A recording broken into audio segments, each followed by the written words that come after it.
Так, бүгінгі жаңа тақырыпты жазайық. Бүгінгі жаңа тақырыптың тақырыбы. Айсы өзіңіз сұратсы? Онда болады.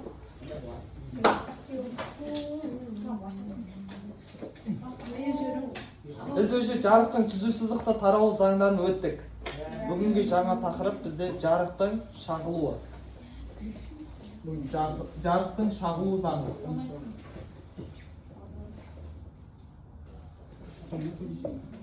Анау жұмыс сәттерінде тапсырмаларды орындадыңдар ғой?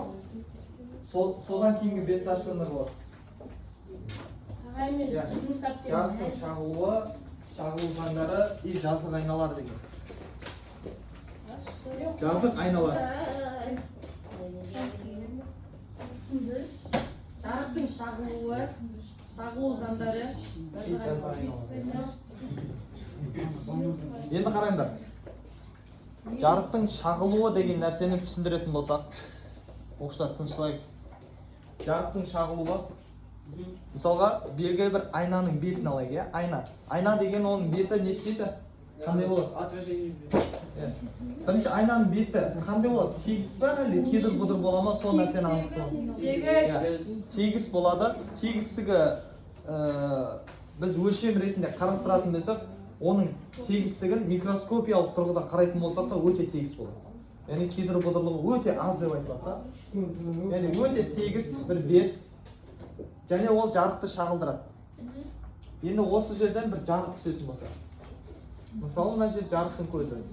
Жарық түсетін болса, енді қараңдар, айна мен осы түскен сәуле, мынаны түскен сәуле деп аталады. Түскен сәуле. Түскен сәуленің арасындағы бұрыш ретінде біз түскен сәуленің бұрышы деп қарастырмаймыз. Қараңдар, түскен сәуленің бұрышы деп қай нәрсені қарастырамыз? Түскен сәуленің бұрышын тап дейтін болса, немесе шалған сәулесінің бұрышын тап дейтін болса, онда біз ойша осы айнаға перпендикуляр деген білесіңдер ма? Не ол бізде перпендикуляр деген? Жоқ, айта беріңдер. Қате деп айтпаймын. Перпендикуляр екі ненің қарамасы болуы. Мына қараңдар. Мына жазық айна болатын болса, перпендикуляр деген соған тік түсірілген сызықты айтамыз. Яғни екеуінің арасы қандай бұрыш болу керек? Мысалға біреу айна былай тұратын болса, ал біздегі сызығымыз осылай тұр. Екеуінің арасындағы бұрыш қандай болады бізде? Қанша градус? 90 градус болады. Екеуінің арасындағы бұрыш 90 градус болатын болса, бұны біз перпендикуляр деп айтамыз. Яғни біздің айнамызға түсірілген перпендикуляр мен түскен сәуленің арасындағы бұрышты, мұнаны альфа деп алатын болсақ, осыны түсу бұрышы деп атаймыз. Альфа дегені түсу бұрышы деп атаймыз. Енді бізде осы дене, егер айнаға белгілі бір сәуленің жарығы түсетін болса, қыздар, айнаға белгілі бір жарықтың сәулесі түсетін болса, ол кері қарай шағылады деп айтамыз. Осы шағылу бұрышы табатын болсақ, айнаға қандай бұрышпен түсетін болса, дәл сондай бұрышпен шағылады деп айтамыз. Мына жердегі бета деген бізде шағылу бұрышы деп аталады. Шағылу бұрышы. Яғни бұл жердегі альфа бұрыш пен бета бұрыштың мәндері тең болады. Мысалға 30 градус бұрышпен түседі деп айтылса, қанша градуспен шағылады екен? 30 градус бұрышпен шағылады екен. Енді шағылу заңына байланысты анықтамаларды жаса. Шағылу заңы дегеніміз, қараңдар. Түскен сәуле, мынау бізде шағылу. Шағылған сәуле. Шағылған сәуле. Түскен сәуле, түскен жазық айнамен тұрғызылған перпендикуляр шағылған сәуле бір жазықтық бойында жатады. Осыны шағылу заңы деп атаймыз. Бір жазықтық деген мынау жазықтық болатын болса, түскен сәуле, перпендикуляр шағылған сәуле, үшеуі бір жазықтық бойында жатады. Жазамыз. Түскен сәуле түскен сәуле азамат Ник Мұхаммед Азамат емес, Мұхаммад. Мұхаммад. Түскен сәуле, сосын Азамат түскен дейді. сәуле Азамат. Түскен сәуле. жазам түскен сәуле Түскен сәуле. Беші.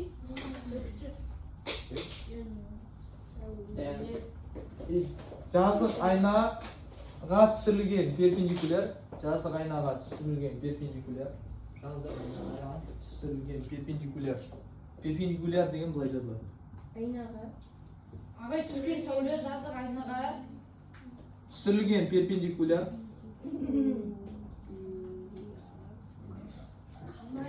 перпендикуляр Ағай түскен сәуле. Жазық айнаға түсірген перпендикуляр. Түсірген. түсірілген перпендикуляр және шағылған сәуле Перпендикуляр. Және шағылған. және шағылған сәуле Шағылған. шағылған сәуле Шағылған. бір жазықтық бойында жатады Сәуле бір. жазықтық бойында жатады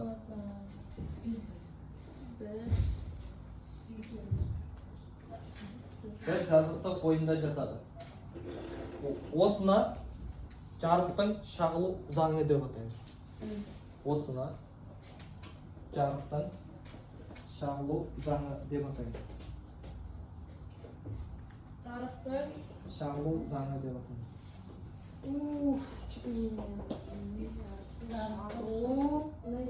заңы деп атаймыз енді қараймыз жас болсыңдар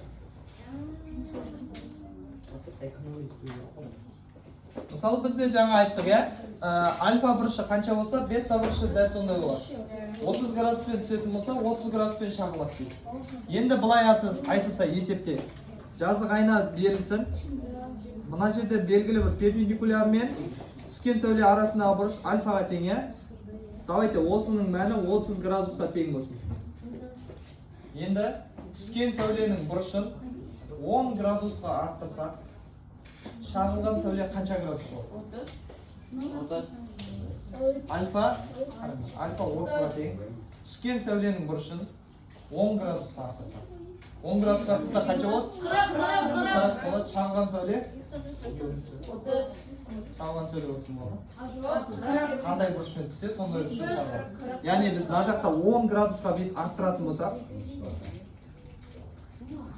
яғни мен мынаның алдында түскен сәулені былай қарай бұрдым ғой түсіндіңдер ма түскен сәуле мысалы мына жерде түсіп тұрады ғой мен мына жерде түсетіндей қылып алатын болсам мына жер 10 градус болып тұр ғой бізде 10 градусқа ол бұрылды яғни бізде альфаның мәні 30 қосылған 10 болатын болса 40 градусқа тең емес па и осының мәні бізде беттаға тең деп 40-қа тең деп жазылады альфа мен бетта 40-қа тең шағылу түскен сәуленің бұрышын 10-ға арттыратын болса шағылған бұрышта 10 градусқа артады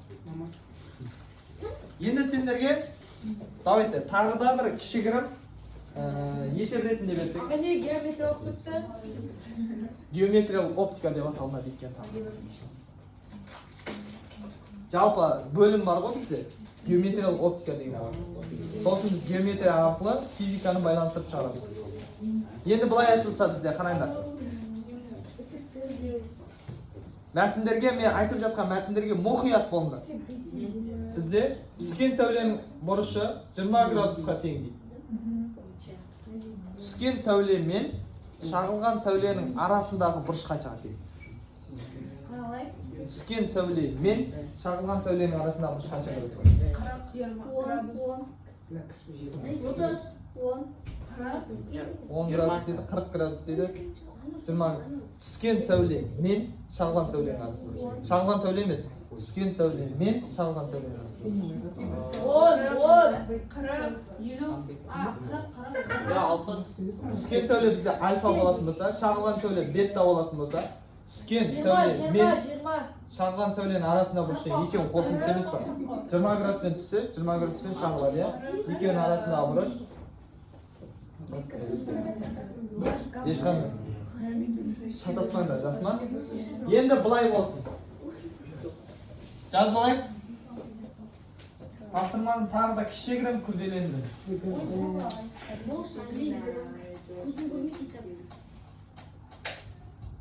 Одан бері жазу керек па?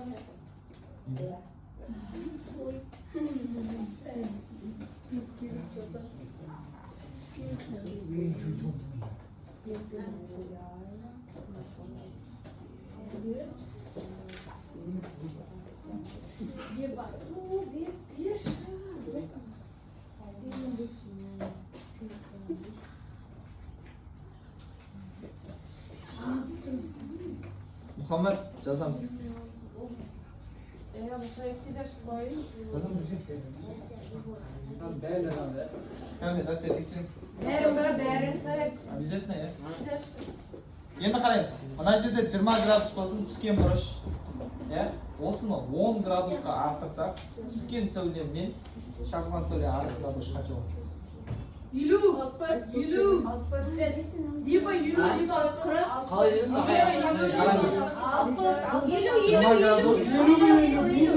10 градусқа арттыратын болсақ, иә, түскен сәуленің бұрышы. Түскен сәуле мен шағылған сәуленің арасында бұрыш. Енді қарайсыз. 10 градусқа арттырсақ қанша градус болады? 30 градус болады, иә? Түскен сәуленің бұрышы 30 градус болатын болса, шағылған сәуленің бұрышында 30 градус болады, иә? Яғни біз альфаның бәрін тауып алатын болсақ, тынышталайық. Оқша тынышталайық кішкене. Қосылған 10 градус болады да, бізде 30 градус болады. И бізге түскен сәуле мен шағылған сәуленің арасында бұрыш деген екеуі қосылсын емес пе? 30 қосылған.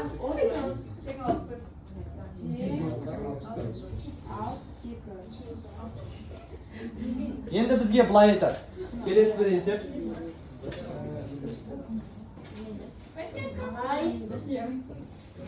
Мынау бізде астыңғы жағындағы суреттер ғой. Айналып бет деп айтамыз. Иә? Біз енді мынау перпендикуляр мен айналып беттің арасындағы бұрыш қанша градус деп айттық? 90 градус деп айттық. Енді бізге былай айтады. Қараңдар.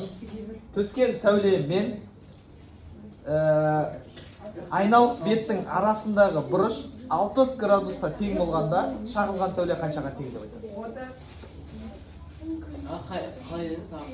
Түскен сәуле мен айналып беттің арасындағы бұрыш 60 градусқа тең болады. Қай жері ол?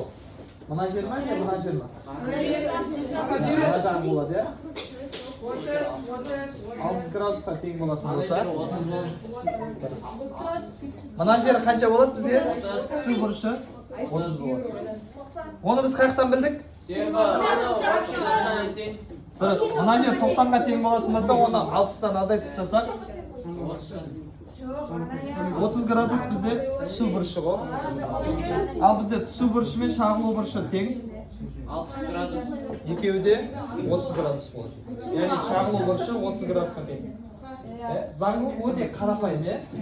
Логикасын түсініп алсаңдар, есептерді оңай тұрғыда шығара берсек болады. Так, осын жазып алайық. Одан кейін енді жазық айналар. Жазық айналар деген кейінге дейді. Айнаға қарап, шашыңды қарап, күнде ұйқыңды ашып, бетіңді жуып тұратын айна бар ғой, соны жазық айналар.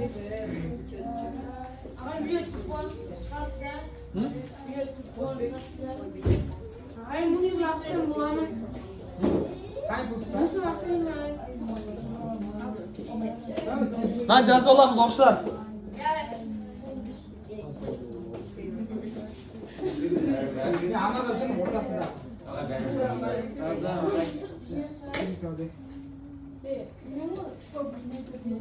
Бізде мына тегіс тұрған нәрсені жазық айна ретінде қарастыра берсек болады. Қалай есеп шығарамыз?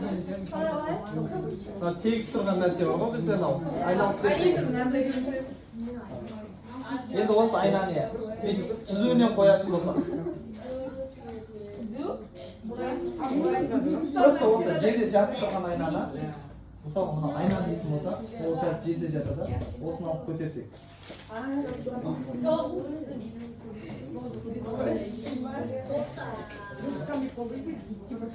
Ағай байтырасы.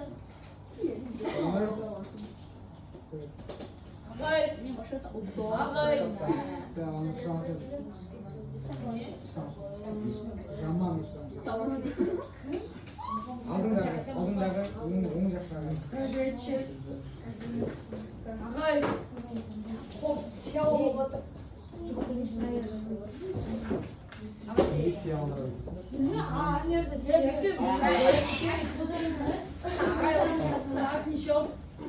Жазып алыңдар ма? Келесі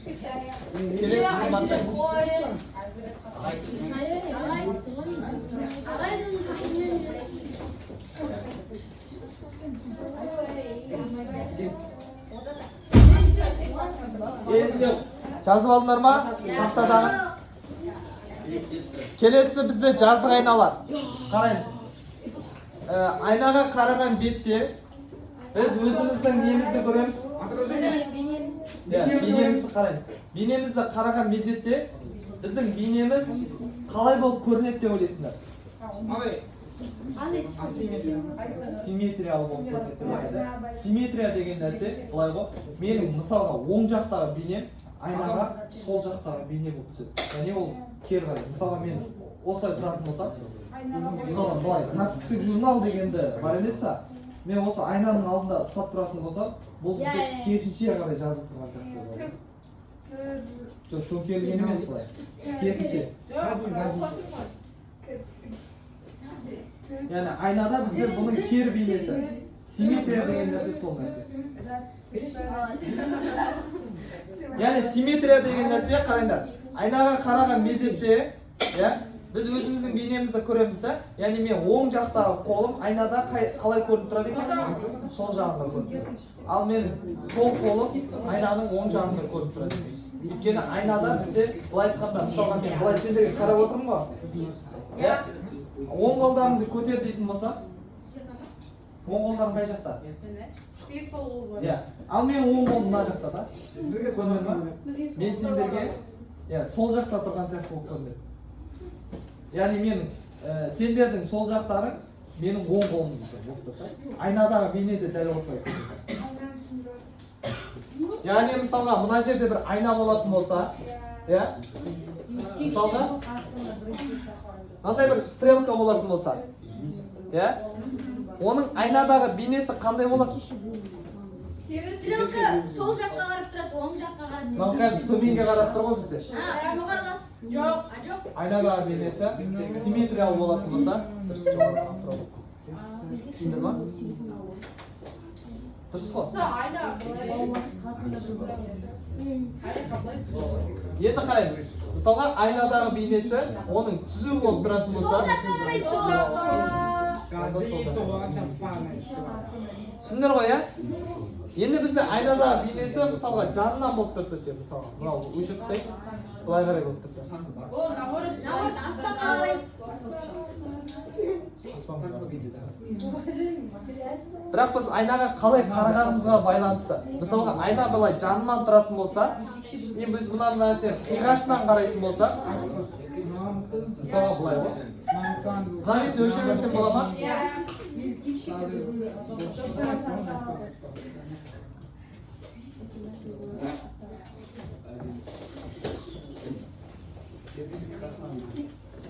Мысалы қараңдар, айнаны біз мына жерде түзу қойып тұрып қой.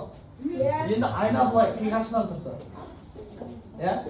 И біз мына затта қиғаш орналастырсақ.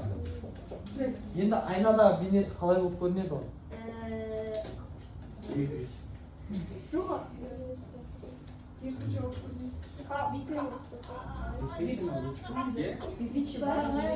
Айна былай тұр. Ағай бүйтіп көрінеді. Біз айна просто мына жанымен тұр ғой бізде. И айнаға біз стрелканы былай көрсетеміз. Көрмейсіз ол ка. қалай былай ма тіке деген Көрмейді. Былай емес па? былай ма Былай. Көрмейді. былай болып тұрады деп ойлап ма Айда, қол тигіз. Былай қарай. иә біздегі бейне как зеркальный симметриялы деп айтылады. Симметриялы деген нәрсе бізге қарама қарсы болып көрінеді ғой. Мысалға жазуларды біз теріс қарай көреміз. Үйлеріне барып айнаны барып тексеріп қарап көрсеңдер болады. Машина басқа жоқ. иә